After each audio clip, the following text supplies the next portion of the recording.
Ya, karena memang eranya era gadget ya, era teknologi yang sophisticated atau yang canggih ditandai dengan maraknya gadget. Em, Menurut saya pribadi dan ini juga ditunjang dengan beberapa temuan ilmiah ya, itu memang kita tidak bisa tolak, tidak bisa hindari dan tidak bisa lari dari era ini ya. Tadi saya di seminar sempat cerita setiap era itu memang akan ada pro kontra di awalnya. Seperti era alfabet ditemukan ABC jadi kata-kata jadi kalimat aja pro kontra pada saat itu ya. Nah, makanya sekarang juga kalau ada yang pro kontra itu sangat lazim atau lumrah saja.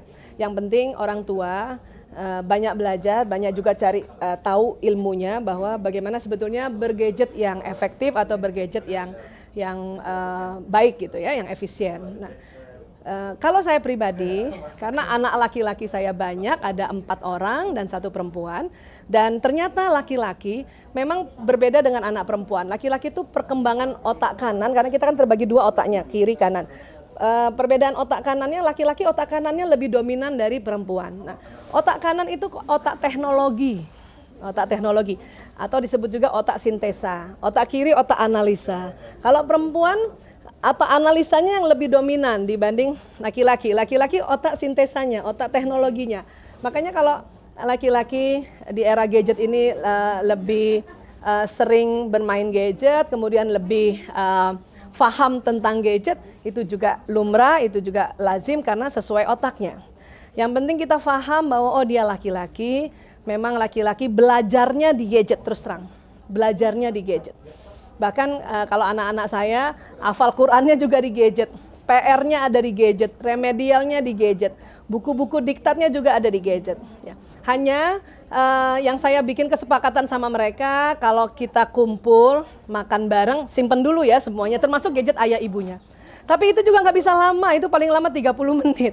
Setelah itu akan kembali ke masing-masing kegiatannya, ke gadgetnya. Tapi 30 menit itu sangat berarti buat keluarga kami untuk bisa cerita, ngobrol, dan sebagainya. Di mobil juga gitu, di mobil saya juga punya sepakat sama anak-anak, di mobil 30 menit pertama itu simpen gadget, kita cerita-cerita aja, cerita lucu lah apa segala, itu 30 menit saja. Tidak bisa lama juga. Setelah 30 menit kembali mereka tetap lihat lagi apakah ada pelajaran baru atau ada info baru dari sekolahnya. Kami juga orang tuanya, saya misalnya apakah ada orang konsultasi atau pasien-pasien narkoba yang sedang tertangkap atau harus lagi baca. Jadi cuma 30 menit itu yang saya bisa. Mudah-mudahan keluarga lain bisa menahan anaknya tidak pegang gadget lagi makan bersama 1 jam. Atau lagi naik mobil bersama 1 jam. Kalau saya cuma bisa 30 menit. Saya sedang belajar untuk bisa lebih panjang lagi. Tapi saya sangat sadar bahwa mereka adalah era milenial, era gadget. Dan mudah-mudahan lewat gadget jadi pintar dan jadi cerdas ya.